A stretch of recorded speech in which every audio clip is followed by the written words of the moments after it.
One of the most important parts of doing back handspring or just any tumbling skill in general is your clothing.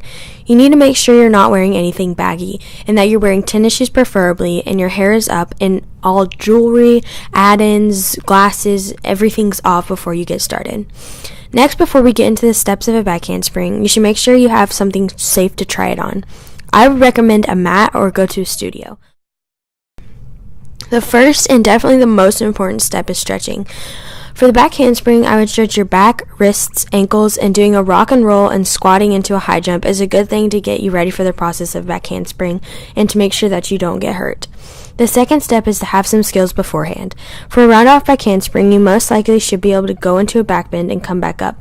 You should also be able to do a cartwheel, a one-handed cartwheel, and a back walkover would be another extra skill to help you with your back handspring.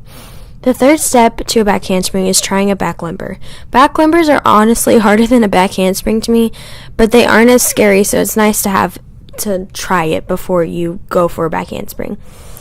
A back limber is a back walkover, but keeping your legs together the whole time. Obviously, I'm not very good at this, but it helps you whip your legs around and get the shape you need in your back for a back handspring. The last step for a round-off back handspring is just going for it.